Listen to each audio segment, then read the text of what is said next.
Hello everyone. Welcome to Filmcopat. Today we have with us renowned film critic Baradwaj Rangan, who is the editor of Film Companion South. He has won the National Award for Best Film Critic in 2005. He also happens to teach a course on cinema at the Asian College of Journalism, Chennai. Baradwaj sir, thank you so much for joining us today. It's a real honor. Thank you so much for having me. It's always a pleasure to talk to fellow cinephiles. Sir, my first question for you is, your start to film understanding and film criticism has been a very non-conventional one. We learned that you are a chemical engineering graduate. So could you tell us what actually attracted you to cinema in the first place? No, as I've said earlier, it's something that you don't consciously do. Like when we are young, some of us drift towards sports, some of us music. For me, it was cinema. It was always books and cinema, and so the idea that one could make a living by writing about cinema, which combined my love for literature, though what I do is not literature, but the idea of words and cinema. I think that was the real attraction for becoming a film critic, and I can't really explain what it was, because right from the beginning, I was always one of those people that looked at movies deeply. I was very engrossed by the form, I was always I would go watch endless movies. I could just watch movies one after the other, after the other, after the other. It was like, it was something that I could just do. So yeah, I think it was a natural progression from there. Yeah. Mm-hmm.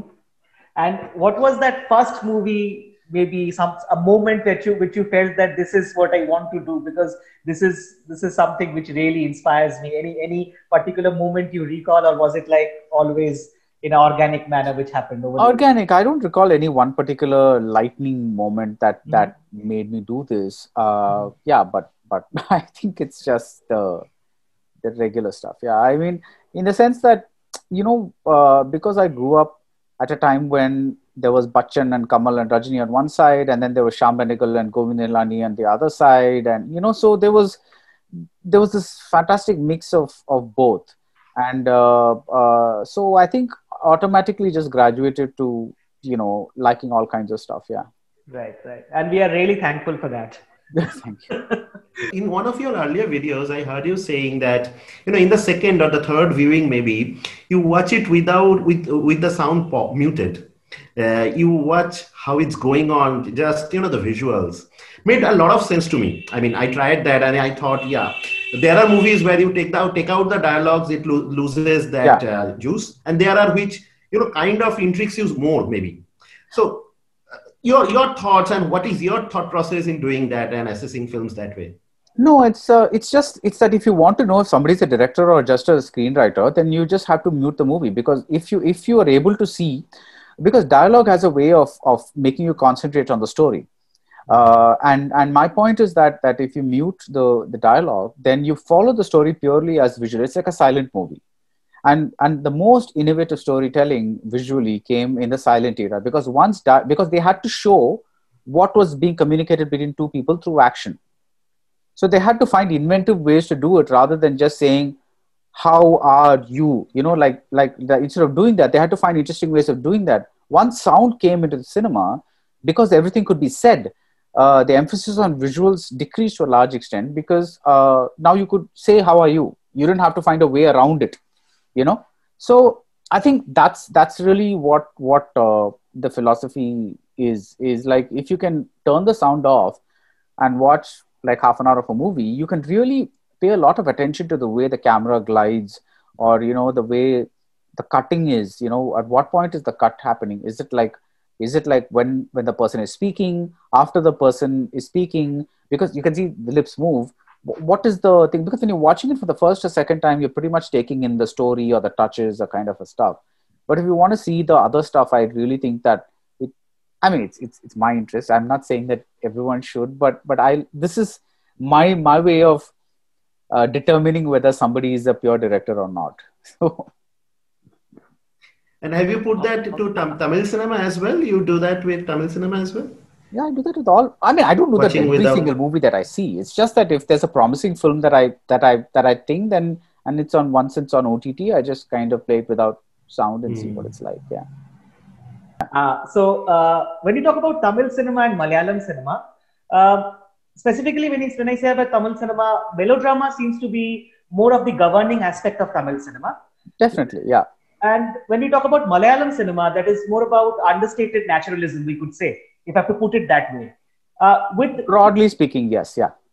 With these two states being so near and so much osmosis of cinema and culture, why do you think the cinema in these two states took a different path? When did that happen? Because in Tamil cinema, there's always been a very strong oratorical component, like because right from the time the talkies started, and from the 50s onwards, when the Dravidian party kind of co-opted the cinema for their things, you know, dialogues, theatrical staging, their entire Shivaji Ganeshan phase, which is not to say that this doesn't exist in Malayalam. It's very much there. It's just that certain filmmakers, you know, and actors, you kind of find more naturalistic. Yeah. But in Tamil, yes, everything, like in a commercial industry, like everything is overplayed for a little bit. Like if you, like, you know, like what would be considered subtle in a mainstream Malayalam film would be considered almost like an art film in Tamil by the Tamil audiences, because that's a tradition that they grew from. Yeah, so it's more like a tradition thing than anything else. So, if I have to ask you, sir, the defining elements of Tamil cinema, if I have to ask you that way, then what would be the three most defining elements of Tamil cinema? That's a tough question, because like any other cinema, it has evolved over the years or the decades. But I would say there is like a very strong sense of good versus evil, a very strong sense of moralizing, and I think a very strong sense of hero worship. Just because we are about this hero worship, sir, we kind of, you know, from this distance, we feel the fan associations, they have a lot of impact, you know, for the hero and the way the film will come out to be. We recently had this, you know, this Vijay Sethupathi episode as well, where he had blackout. Yeah. Episode. So do you think, you know, this impact kind of limits whatever the stars or the directors could do? Well, definitely, because see, the thing is now on Twitter, everything becomes a controversy, right? So when you kind of have people, how do I put it? Like, you know, if they're going to be object to everything. Now, the point is that they can raise objections, but as it's up to the actor and the director to say, like, I want to do this, or I want to go ahead and do this. And yeah, if they think it's a problem, then so I don't think, because for me, the movie could have still been made. It's not that they just raised objections about this on Twitter. The call was still taken by the director and the actor and whatever. So I would say that nobody curbed his freedom so much as he just took a call based on what he thought was right. He could have still gone ahead and made the movie, is my point, if he wanted to. Yeah. Sir, if we go back at the moment, we have been lucky enough to be in the age of OTT, through which we are able to explore so much of different language cinemas in India. And that's how we have explored so much of Tamil cinema also.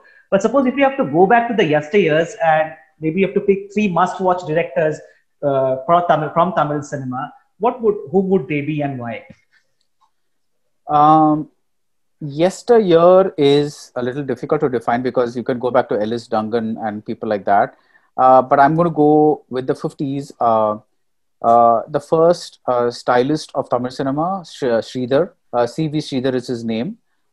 He was the first person who kind of brought an element of like individualism style, a kind of a thing to cinemas. Like in Kalyana Parisa, for instance, you'll find an entire, like almost an entire, like the first like segment of a song shot with two people going on a cycle, which means that you have a moving camera along with it. And you know, those days the cameras were really big, so they kind of you know, to have that kind of a thing. In another film called Kalai Koil, you have a man climbing a staircase and the camera camera descending on the opposite side of the staircase, and you have these beautiful, he thought very compositionally, and I think that's one director that I would encourage you to see, though I don't know that any of his movies are subtitled. Then his movies are melodramatic, make no mistake. It's not like it's pure cinema as we define it in a very academic sense, but I'm just saying that he brought a very strong visual sensibility to his films. The second person I would say is K. Balachandar, who started out as a drama director, but I would say his work from 1973-74 to about 1985 is an extraordinary stretch of Tamil cinema. He is considered the mentor of Kamal Haasan and Rajinikanth. He's the man who discovered Rajinikanth. So he had a way of making films about very middle-class people, normal people, with a kind of a shock element, with a kind of a controversial element. And I think that's a very important path for the development of characters and the stories that could be told, because till then Tamil cinema was fairly conventional in terms of what it could do. I'm generalizing, of course. And the third would probably be the set of directors that came in the late 70s, Bharati Raja, Mahendran, Balu Mahendra, though they kind of, I club them together always because they kind of appeared around the same time. But also they took this, like they brought different things to Tamil cinema. For example, Bharati Raja brought in a real sense of rooted rural life to Tamil cinema earlier, which was kind of in earlier films you wouldn't find this level of rural reality. Without like Bharati Raja opening up. There's a mistaken notion that Bharati Raja took Tamil cinema to the villages. There have been films shot in villages earlier. It's just that they were shot in a slightly artificial manner, and people were still speaking a Tamil that kind of which was a fairly generic kind of a thing. What Bharati Raja did is he brought in an almost anthropological accuracy to how Tamil rural life was. And very frankly, my idea of Tamil rural life comes largely from the films of Bharati Raja, because I'm from Chennai and I haven't really, apart from the odd visits, I've never really lived in a village and enough to know about the kind of way of life there. And since he came from there, he was able to bring that to life, which is one of the great things about cinema, right? It takes you into a world you didn't know. So I would say, of course, there are other people succeeding. Like in the 80s, you have Mani Ratnam, and then in the 90s, you have Shankar, and then, so on and so forth. But then I'm just talking about, like, since you said yesteryear. Mani Ratnam and Shankar are still more accessible to us because we could still watch a Iruvar on, which is available. So since you said yesteryear, these three people came to mind. Since we talk about yesteryear, sir, it is only natural that we talk about the coming and the future. So what directors and actors in Tamil cinema do you feel that would be the next, would carry this beacon ahead? What most promising for you? Well, there's a lot of talent, definitely. I feel, there's all this whole bunch, Vetrimaran, Karthik Subbaraj, Mishkin, Tyagarajan Kumar Raja. There's a lot of exciting talent around. And what I really like about this bunch is that they're all eccentric, they're individual, they have specific things that they want to do with films. And they also have a good mix of what commercial cinema is. So I would say that there are these directors, and then now you have younger directors like Yogesh Kanakraj trying to do things, and there are if you look at it now, that most of the big actors in Tamil cinema are acting with younger directors because the old guard is kind of seen as passé. So I would say, there's plenty of directors that are doing great work, and plenty of directors that show promise. But the show promise, I really don't want to name anyone because there are plenty. Like sometimes you see one or two movies and there's promise. but then only the director knows how his or her path is going to happen. So yeah, that's I would rather place my bets on people who made at least say 5 films and shown that they can do it. Yeah. Arnav, you're saying something. I have another. I have the thing to ask. I mean, it's probably deviates from the discussion that's happening, but probably you are the right person because whenever recent off late when I'm watching movies, mainly in Tamil and Telugu, many of the mainstream movies, but even in Aranakandam, we have seen an actor from North India who is acting on that movie. So here, one part is like that character is not North Indian. Then why is the fascination for bringing an actor, even though that movie doesn't go beyond the boundary to the generic North Indian audience? And two, let's say in a Surarai Patru, Paresh Rawal was playing Gujju, but never only one small part he spoke Gujarati. Otherwise, it didn't come across that he was someone from Gujarat or something. It was very generic. It can be any industrialist who is based out of Tamil Nadu. So why this I don't say obsession? Why so many this thing that North Indian actors are coming in and playing the antagonist? Is there any specific reason for that? I don't know why they do that. I personally like for that Surare Potru, it need not have been a North Indian, because they took so many liberties with the life of Gopinath. It could have been anybody, but I think that it lends a certain us versus them sense to the viewer, where it's like it's not just somebody who's rich, but also somebody from an alien culture, so that that adds to the conflict. In that. So. But in Aranyakandam, Jackie Shroff, it was a Tamilian. Like they could have played any Tamil actor. Yeah, he could have, but that. I think Tyagarajan Kumaraja wanted a particular look for that character, and that look Jackie Shroff had. See, sometimes it's very difficult to see. We see the finished product, but when a director makes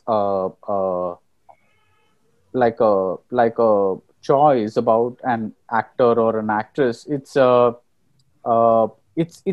about what they see, right? And sometimes what they see we may not see, like what they're trying to do we may not kind of a thing. But there are equal number of like Tamil films where Aranakandam is kind of an exception, where one of the lead characters is played by a North Indian. That's not typically the case in Tamil cinema at all. Yeah, I was just trying to recollect. There was a movie. One movie was in Telugu. Abhay Deol was the antagonist. In one, Jishu Sengupta was the antagonist. Yeah. So those are the movies where, again, I think what that's why I think Master is so interesting, because they have Vijay Sethupathi as the antagonist, and he's a Tamil actor. He's not some. He brings weight to that role because he's an actor, and he's also this stocky looking guy who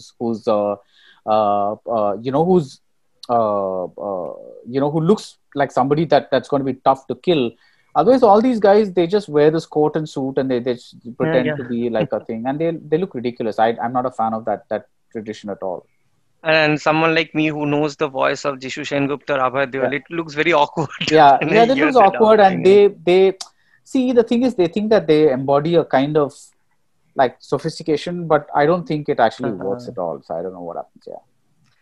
Tell us about your plans with script writing, sir. I have watched Kalki on Netflix. I loved it. Oh, you did? Okay, thank you. You're one of 5, I think. No, I'm not 5, sir. We are 3 here. So oh God. Okay. At least 8. Yeah, because the way emotions and science fiction, they kind of come together, and the way it finishes with so much to kind of interpret. Really looking forward. I think you have another script and a short or a movie on that, right? I didn't find that anywhere. No, that's not been released. Mirchi Movies produced it.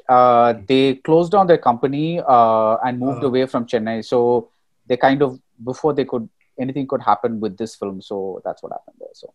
And any future plans?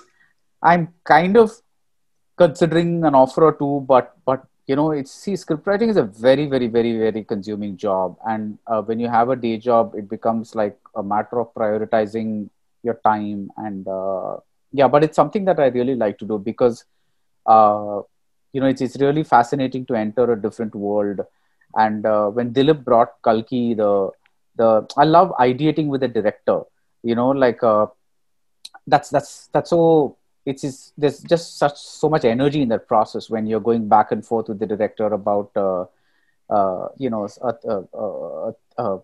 why this is working, and then you write a scene and then you send it to the director, and the director says, no, this is not working for me, and then you're like, why is it not working for you? And then you have that creative arguments. That's really fantastic, because it's like you get into the world of somebody, because unlike a novel, a movie is not created in isolation. There are so many people that influence what's in there.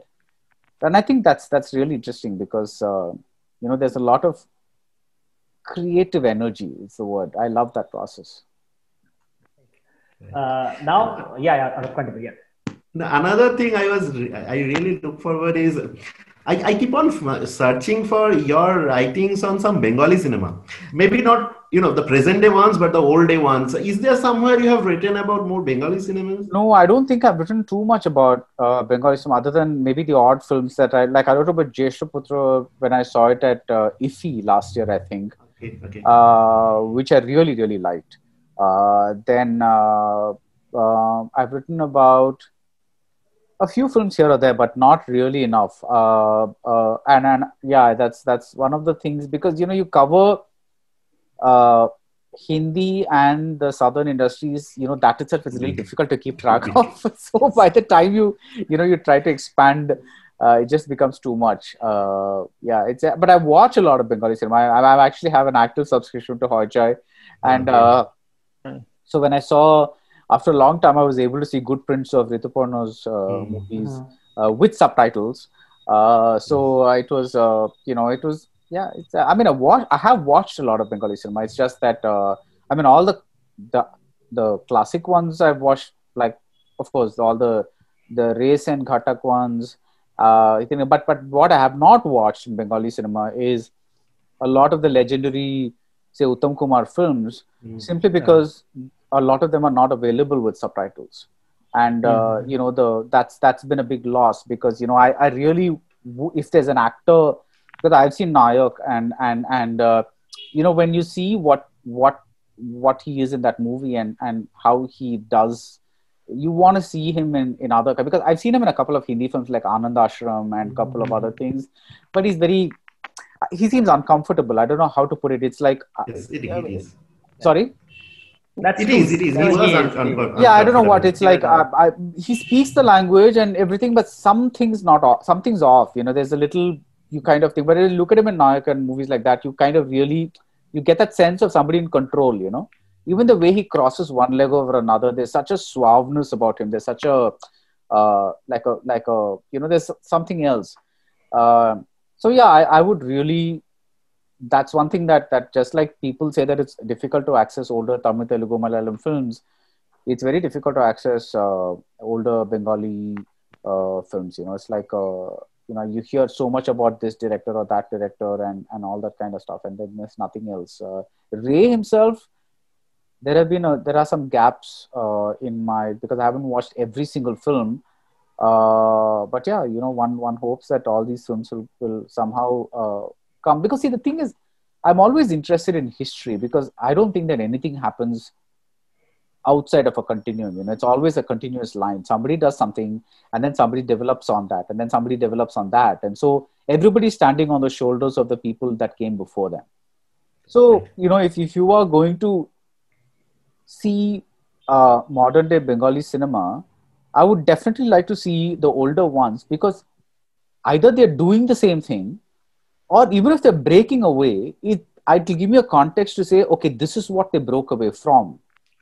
But without that, I'm just seeing these movies in isolation as an outsider, the way I would watch French films or German films or something like that. So. Great.